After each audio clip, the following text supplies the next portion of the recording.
Hello everyone, मैं doctor प्रगति गुप्ता और आज इस वीडियो में हम बात करेंगे पैरालिसिस पेशेंट के रिकवरी फेज़ के बारे में।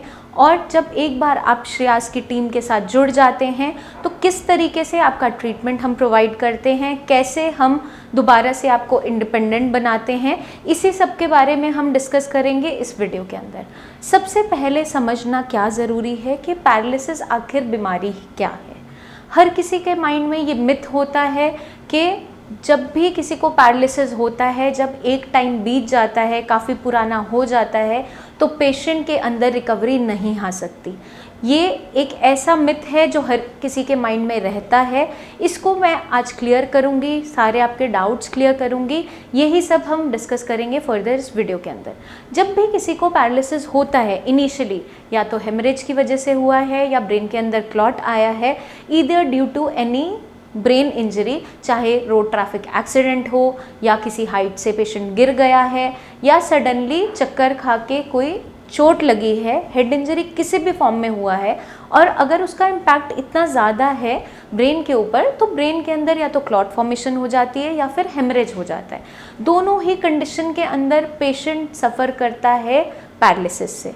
पेशेंट के अंदर क्या पैटर्न देखने को मिलता है, अगर पेशेंट के ब्रेन के राइट साइड के अंदर क्लॉट आया है, हेमरेज हुआ है, तो आपकी जो left side of the body है वो फंक्शनिंग में लॉस आना स्टार्ट आ जाता है। चाहे आपके हाथ पैर हैं, बोलने की एक्टिविटी है, आइज़ की मूवमेंट है, सारी चीज़ें यहाँ पर हो सकती हैं। और सिमिलरली अगर आपके left side of the brain में क्लॉट आया है, हेमरेज हुआ है, तो आपके right side of the body की फंक्शनिंग में लॉस देखने को मिल सकता है। वो डिपेंड करता है कि आपकी कितना ब्रेन पे डैमेज है, उसके अकॉर्डिंग ये डिसाइड होता है कि आपका बॉडी की मूवमेंट कितनी हैम्पर होती है। अगर ब्रेन का क्लॉट मल्टीपल एरियाज़ में है या हेमरेज मल्टीपल एरियाज़ में है, ब्रेन का बहुत सा हिस्सा अफेक्टेड है, तो उस कंडीशन के अंदर पेशेंट की मूवमेंट में जो लॉस देखने को मिलता है वो काफ़ी मेजर देखने को मिलता है। पेशेंट के हाथ पैर की मूवमेंट ठीक से नहीं हो पाती है, पेशेंट की स्पीच पे भी इफ़ेक्ट आ जाता है। तो ये सारी चीज़ें डिपेंड करती है कि जो स्ट्रोक हुआ है, जो नुकसान हुआ है ब्रेन के अंदर, वो कितना है, किस पोर्शन में है, कितना उसका इम्पैक्ट है, वो सारी चीज़ें आगे डिसाइड करती है आपका रिकवरी पीरियड। अब कुछ केसेस हमें ऐसे देखने को मिलते हैं प्रैक्टिस के दौरान जिनके अंदर क्रेनियोटॉमी, क्रेनियोप्लास्टी ये ऑलरेडी हुई होती है, सर्जिकल केसेस होते हैं। उनके ब्रेन के अंदर या तो क्लॉट आया, हेमरेज आया, उसको सर्जिकली रिमूव किया गया, ब्रेन का फ्लैप ओपन किया गया, बोन रिमूव की, फिर बोन को दोबारा प्लेस किया गया। उन कंडीशंस के अंदर जब ब्रेन बार बार खुलता है, जब ब्रेन के अंदर रिपेयर बार बार किया जाता है, तो चाहते ना चाहते हुए छोटी छोटी कैपिलरीज, वेसल्स पे भी डैमेज आ जाता है। क्योंकि जब वहाँ पर रिपेयर कर रहे होते हैं तो ब्रेन की बहुत माइन्यूट छोटी छोटी वेसल्स हैं, उन पे अगर थोड़ा सा भी डैमेज उस टाइम पे आ गया तो पेशेंट को आगे चलकर बहुत सी चीज़ों से सफ़र करना पड़ सकता है, बहुत सी कॉम्प्लिकेशंस आ सकती है। पर उस टाइम पे उसकी जान बचाने के लिए अगर वही बेस्ट रास्ता होता है तो डॉक्टर्स उसे परफॉर्म करते हैं। इन केसेस के अंदर एज़ कम्पेयर टू नॉर्मल जो पैरालिसिस स्ट्रोक के पेशेंट हैं विदाउट जो सर्जिकल इंटरवेंशन के रहते हैं, उनके कंपैरेटिवली रिकवरी रेट थोड़ा स्लो रहता है, क्योंकि ब्रेन का काफ़ी हिस्सा डैमेज हो गया होता है, तभी हमें सर्जिकल प्रोसीजर परफॉर्म करना पड़ता है। उस कंडीशन के अंदर पेशेंट का जो रिकवरी रेट है कंपेयर टू नॉर्मल जो क्लॉट हुआ है, हेमरेज हुआ है विदाउट सर्जरी, उसके कंपैरिजन में रिकवरी रेट स्लो रहता है। थोड़ी रिकवरी धीरे धीरे करके आती है और लंबा टाइम लग सकता है। पेशेंट को सबसे पहले समझना ये ज़रूरी है कि हर एक इंडिविजुअल, हर एक पैरालिसिस का केस अपने आप में अलग है। सबसे पहले आप दूसरे पेशेंट से अपने को कंपेयर करना छोड़ दीजिए। अगर आप ये चीज़ अपने माइंड में डाल लेते हो तो आप बहुत जल्दी रिकवरी ले पाते हो, क्योंकि सारा फोकस आपकी खुद की रिकवरी पे होता है। ये नहीं होता है कि दूसरा जन तो जल्दी रिकवर कर गया, उसे भी सेम दिक्कत थी। आपको समझना ये ज़रूरी है कि जब आपका MRI CT स्कैन हुआ था उसमें नुकसान कितना बड़ा है।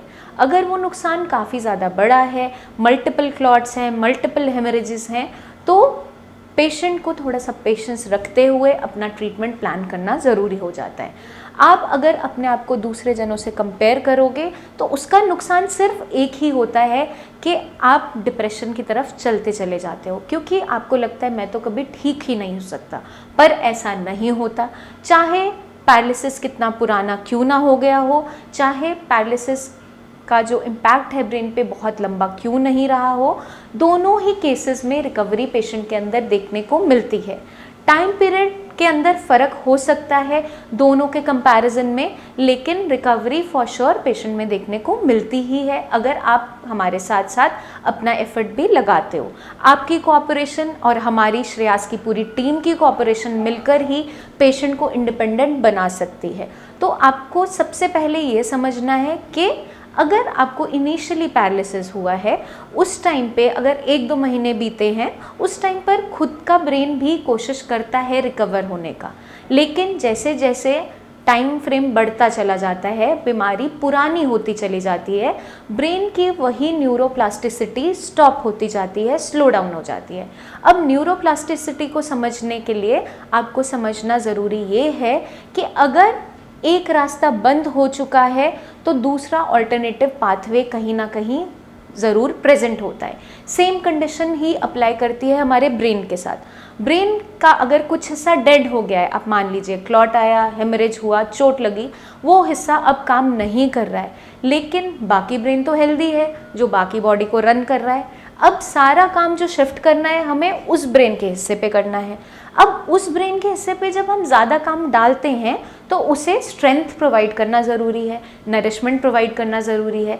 जब तक उसके पास अच्छे से न्यूट्रेंट नहीं जाएगा, वो हीलिंग प्रॉपर्टी बॉडी के अंदर नहीं आने देगा। तो सबसे ज़्यादा इम्पॉर्टेंट क्या हो जाता है इस कंडीशन में, जब भी किसी को पैरालिसिस होता है, आपको अपने न्यूट्रिशन पे बहुत अच्छा काम करना ज़रूरी हो जाता है। आपको खाने पीने में कुछ ऐसे माइक्रोन्यूट्रिएंट्स की ज़रूरत पड़ती है जो रिकवरी को बूस्ट करती है, जिसके अंदर आपका विटामिन B12 है, विटामिन D है, ये बहुत अच्छा रोल प्ले करते हैं जल्दी से जल्दी रिकवरी लाने में। प्रोटीन एनरिच डाइट है जिसमें दालें आती है, दूध आता है, नॉन वेजिटेरियन आइटम्स है, एग्स है, ये सारा कुछ आपके प्रोटीन के अंदर ही, प्रोटीन एनरिच्ड फूड के अंदर ही आता है। जितना भी प्रोटीन एनरिच्ड फूड होता है वो मदद क्या करता है बॉडी की ग्रोथ में, बॉडी की हीलिंग में, क्योंकि जहाँ भी चोट लगी आप मान लीजिए, वहाँ पर अगर उसको न्यूट्रिशन अच्छा मिल रहा है, हम खाना पीना अच्छा खा रहे हैं, प्रोटीन पेशेंट की बॉडी में पूरा है, तो पेशेंट की हीलिंग बहुत जल्दी बहुत अच्छे से होती है। ये हम बाहर के तौर पे देख पाते हैं अगर कोई फिज़िकल चोट है। अब उसी को आप इंटरनली सोच के देखो, जब आपके ब्रेन में चोट लगी है या हेमरेज हुआ है या फिर क्लॉट आया, तो वो एक इंजरी की तरह ही है ब्रेन के लिए, क्योंकि ब्रेन का हिस्सा वो काम नहीं कर रहा है। जो बाकी हेल्दी ब्रेन है उसको सपोर्ट देना है। उसको सपोर्ट हम कैसे देते हैं वही सब मैं आपको इस वीडियो में समझाऊंगी। जब भी आप श्रेयास की टीम के साथ जुड़ते हैं, हमारे टीम ऑफ डॉक्टर्स आपका रेगुलर मंथली बेसिस पे पूरा फॉलोअप रखते हैं। वीकली बेसिस पे आपका हालचाल पूछा जाता है कि आपकी कंडीशन में कितना सुधार है, कोई परेशानी तो नहीं है। आपको अगर कोई भी डिस्कम्फर्ट महसूस हो रहा है, कोई भी अलग से सिम्टम्स आ रहे हैं, तो आप उनसे शेयर कीजिए, क्योंकि वो आपकी पूरी हर एक स्टेप पे हेल्प करेंगे, गाइडेंस आपको प्रोवाइड करेंगे, ताकि आप जल्दी से जल्दी इंडिपेंडेंट हो सको। क्योंकि श्रेयास की टीम का जो एम रहता है वो यही रहता है कि जो भी पैरालिसिस का पेशेंट है वो इंडिपेंडेंट हो जाए, अपनी लाइफ में वापस नॉर्मल रूटीन में आ जाए और इस बीमारी से उसे जूझना ना पड़े। इसके लिए आपकी कोऑपरेशन की भी ज़रूरत हमें पड़ती है, क्योंकि दवाइयाँ हम दे रहे हैं, ट्रीटमेंट हम दे रहे हैं, आपको डाइट भी एक्सप्लेन करने हैं, बट उसको फॉलो करना, उसको अपनी डेली रूटीन में इम्प्लीमेंट करना, वो काम आपका है। क्योंकि आपको जल्दी से जल्दी अगर ठीक होना है, रिकवर होना है, तो पेशेंस लूज़ नहीं करनी है। हमारा रेगुलर जो एक्सरसाइज रेजिमेंट आपको दिया जाता है, आपको बताया जाता है किस तरीके से आपको एक्सरसाइज करनी है, आपको क्या क्या चीज़ों को फॉलो करना है, अगर आप उन गाइडलाइंस को अच्छे से फॉलो करते हो तो श्योरली आपकी बॉडी में रिकवरी देखने को मिल जाती है। इस टाइम पीरियड को डिसाइड करना, जज करना पहले मुश्किल होता है कि कितने देर में पेशेंट ठीक हो जाएगा। एक आइडिया होता है, क्योंकि हर एक पेशेंट की बॉडी अपने आप में अलग है, हर एक इंडिविजुअल अपने आप में अलग है, हर किसी का मेटाबॉलिज्म अलग है, हर किसी की प्रकृति अलग है। जैसा कि हम आयुर्वेद में जानते हैं, वातज, पित्तज, कफज, कई तरह की प्रकृति होती है, उसके कई कॉम्बिनेशन से बॉडी का टाइप बनता है, और जो विकृति है, जो एनॉमली है, एबनॉर्मलिटी है, वो डिजीज़ के फॉर्म में हमारी बॉडी में आती है।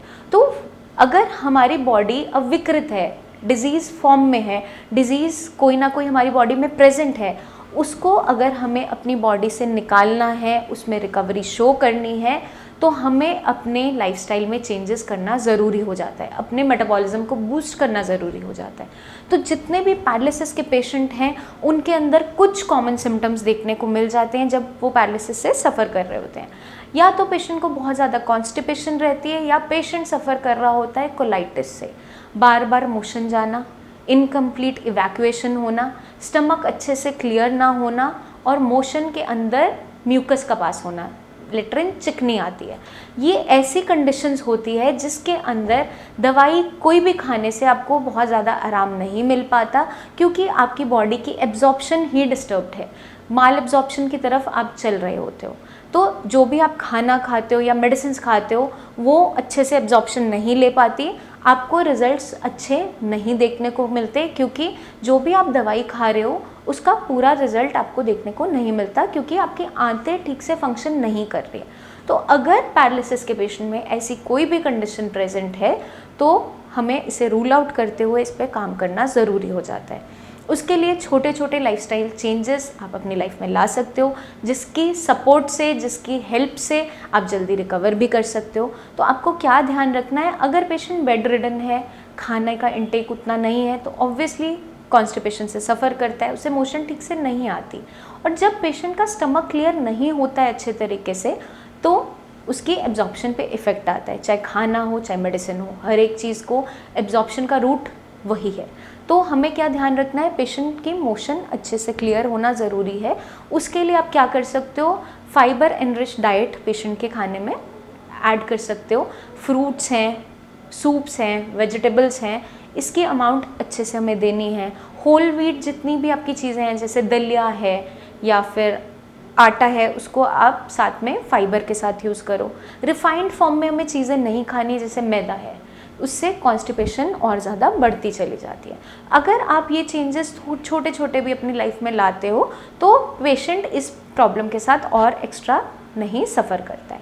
अगर पेशेंट को साथ में कोलाइटिस रहता है, इनकम्प्लीट इवैक्यूएशन होती है, पेशेंट को मोशन के साथ म्यूकस आता है, लेट्रिन चिपचिपी आती है, एक बार जाने पे भी लगता है पेट साफ़ नहीं हो रहा, बार बार उसे मोशन की टेंडेंसी बनी रहती है, लेकिन फिर भी पूरा पेट साफ़ नहीं होता है, उस कंडीशन के अंदर आपको क्या ध्यान रखना है, पानी के सोर्स को चेक करना है, क्योंकि ये एक ऐसा इन्फेक्शन है जो अमीबा के थ्रू जाता है, ज़्यादातर केसेस में देखने को मिलता है, कोई ना कोई ऑर्गेनिज्म से मिलता है, तो वो आपके पानी में, खाने में प्रेजेंट होते हैं। पानी जो आप पी रहे हो डायरेक्ट सप्लाई का नहीं इस्तेमाल करना है, अगर यूज़ कर भी रहे हैं जस्ट इन केस, तो उसको पहले आप बॉयल करोगे, बॉइल्ड वाटर ही पेशेंट को आप दोगे। अगर आरओ लगा है तो उसकी टाइमली सर्विस करवाओ, उसकी मेम्ब्रेन चेंज करवाओ, फिर भी दिक्कत आ रही है तो उस पानी को भी बॉईल करके लोगे, स्पेशली ड्यूरिंग दिस सीज़न। इस सीज़न में क्योंकि माइक्रोबियल एक्टिविटी वैसे ही बहुत ज़्यादा बढ़ जाती है, रेनी सीज़न, मॉइस्चर का जो वेदर होता है ऑर्गेनिज्म की ग्रोथ को प्रमोट करता है। कोई भी खाना अगर आप किचन में बाहर छोड़ देते हो तो बहुत जल्दी ख़राब हो जाता है, आटा है, सब्जी है, शाम तक उसमें से बदबू आनी स्टार्ट हो जाती है, फर्मेंटेशन होने लगती है। ऐसा ही आपके स्टमक में होना स्टार्ट भी होता है जब पेशेंट को कोलाइटिस बना रहता है लंबे टाइम। और अगर पेशेंट कोलाइटिस से सफ़र करता है लंबे टाइम, आगे चलकर उसे कोई ना कोई मेटाबॉलिक डिसऑर्डर जैसे डायबिटीज़ है, हाइपोथायराइडिज्म है, वो साथ में फ्री में मिलता ही है। तो इस चीज़ को हम शुरुआत में ही प्रिवेंट कर सकते हैं, पानी का सोर्स चेक करते हुए। खाना खाने के बाद एकदम से पानी आपको नहीं पीना है, बीच में, खाने के बीच में थोड़ी थोड़ी सिपिंग कर सकते हो। खाना खाने के बाद एकदम से सोना नहीं है, थोड़ी देर वॉक करना है। अगर पैरालिसिस का पेशेंट थोड़ा थोड़ा चल फिर पाता है तो उसकी मोबिलिटी बढ़ाने के लिए हमें छोटी छोटी एक्सरसाइजेस थोड़ी थोड़ी देर के गैप में करवानी है। तो पेशेंट के अंदर बहुत तेज़ी से रिकवरी देखने को मिल जाती है अगर हम इन सिंपल छोटी छोटी चीज़ों को भी फॉलो करते हैं। अभी हम बात कर रहे थे रिकवरी फेज़ के बारे में। रिकवरी फेज़ जो पेशेंट का रहता है वो डिपेंड करता है कि इंडिविजुअली वो खुद से क्या एफर्ट लगाता है। पेशेंट को जो हम श्रेयास की टीम पूरी मेडिसिन प्रोवाइड करती है, ट्रीटमेंट प्रोवाइड करती है, उसका एम क्या होता है? ब्रेन के अंदर न्यूरोप्लास्टिसिटी को स्टार्ट करवाना, एक पुश देना। तो उस कंडीशन के अंदर अगर पेशेंट पूरा सपोर्ट हमारे साथ करता है और जो हम उन्हें गाइडलाइंस देते हैं उसको फॉलो करता है, तो पेशेंट डेफिनेटली इंडिपेंडेंट बन जाता है। पेशेंट को क्या ध्यान रखना है कि इनिशियली जब वो साई संजीवनी से जुड़ रहा है, श्रेयास की टीम से जुड़ रहा है, तो उसके अंदर हमें क्या ध्यान रखना है? इनिशियल जब आप ट्रीटमेंट स्टार्ट करते हो तो उस टाइम की एक वीडियो, आप कितना चल पाते हो, कितनी मूवमेंट कर पाते हो, हाथ में कितनी मूवमेंट है, बात कितनी कर पाते हो, एक छोटा सा वीडियो क्लिप अपने पास ज़रूर बना के रखें, सेव रखें। और जैसे जैसे आपका ट्रीटमेंट फर्दर प्रोग्रेस करता जाता है, आपकी प्रोग्रेस बॉडी के अंदर भी देखने को मिलती जाती है, तो हर मंथली बेसिस पे अपनी वीडियोस ज़रूर बनाएं। वीडियोस बनाने का बेनिफिट क्या होता है कि MRI CT स्कैन हम लाइफ में बार बार नहीं करवाते हैं पेशेंट का, क्योंकि जो ब्रेन के अंदर चोट लग गई है, जो धब्बा वहाँ पर है, वो स्कार हमेशा ज़िंदगी भर उस MRI CT स्कैन में नज़र आएगा ही, चाहते ना चाहते हुए, क्योंकि ब्रेन का वो हिस्सा अब ख़त्म हो चुका है, डेड हो चुका है, उसको हम जिंदा नहीं कर सकते। तो ज़्यादा जो हमारा एम है बाकी हेल्दी ब्रेन को सिखाने का है, ताकि एक ऑल्टरनेटिव पाथवे बनाए जिसकी मदद से पेशेंट रिकवर कर पाता है। तो वही हमारा एम रहता है ड्यूरिंग ट्रीटमेंट। तो पेशेंट को हम हमेशा गाइड करते हैं कि उस टेस्ट के बजाय आप अपने एंड पे एक छोटा सा टेस्ट कर सकते हो।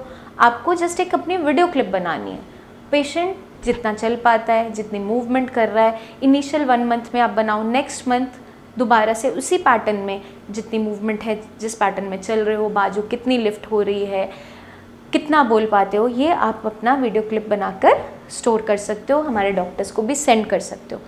हमारे लिए इजी हो जाता है कंपेयर करना, असेस करना कि पेशेंट के अंदर रिकवरी कितनी आ रही है। क्योंकि अक्सर क्या होता है, जब पेशेंट मेडिसिन खा रहा होता है, ट्रीटमेंट ले रहा होता है, एक टाइम ऐसा आता है उसे लगता है मेरे अंदर अब रिकवरी नहीं नज़र आ रही, क्योंकि इनिशियली जब वो बेड रिटर्न होता है, बेड रिटर्न से वो चलना स्टार्ट करता है, तो उसके लिए वो फेज़ बहुत इंपॉर्टेंट है, बहुत बड़ा दिखता है, उसे लगता है कि हाँ कुछ मेजर इवेंट हुआ था।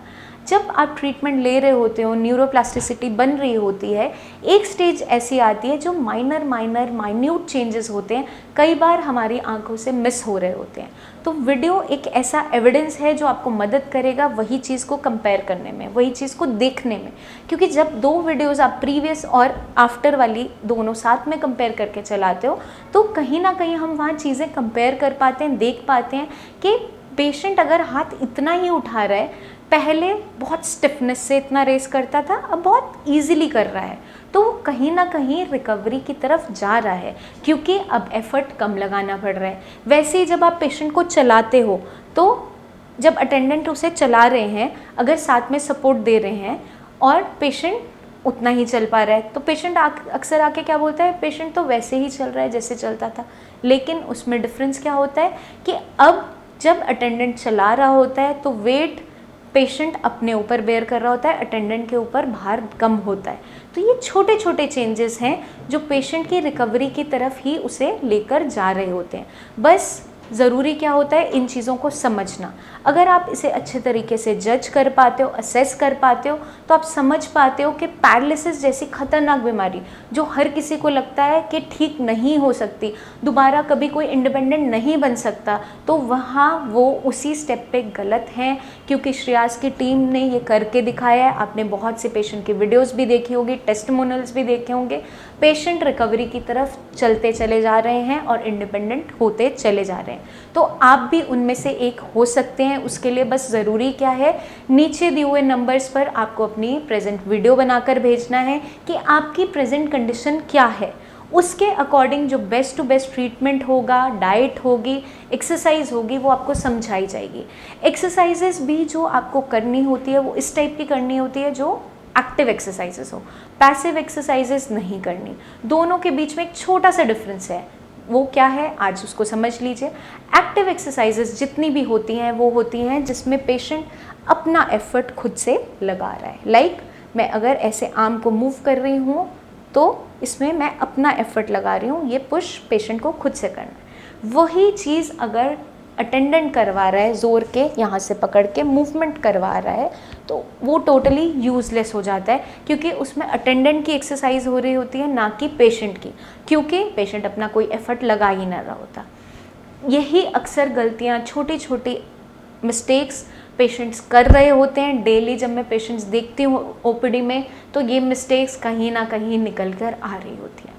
और साथ में पेशेंट क्या करता है, जब वो रिकवरी की तरफ जा रहा होता है, वो लापरवाही दिखानी स्टार्ट कर देता है। फर्स्ट मंथ वो बहुत अच्छे से सब कुछ करते हुए सारी चीज़ों को फॉलो करता है, धीरे धीरे वो ढीला पड़ना स्टार्ट हो जाता है, वहीं पे रिकवरी स्लो डाउन होने लगती है। अगर आपकी कंडीशन में ऐसा कोई भी, आपकी कंडीशन में कोई भी ऐसा फेज़ आ रहा है, तो उसको बूस्ट करने का यही तरीका है, अपनी एक्सरसाइज प्रॉपर्ली सही तरीके से करनी है। लास्ट मंथ से हमेशा एक्सरसाइजेस ऐड ऑन करनी होती है, ग्रेजुअली, धीरे धीरे। ये नहीं कि आप नई एक्सरसाइज सीख रहे हो और पिछली छोड़ दे रहे हो। पिछले को छोड़ना नहीं है, उसको ऐड ऑन करते हुए नेक्स्ट एक्सरसाइजेस बढ़ाते जाना है।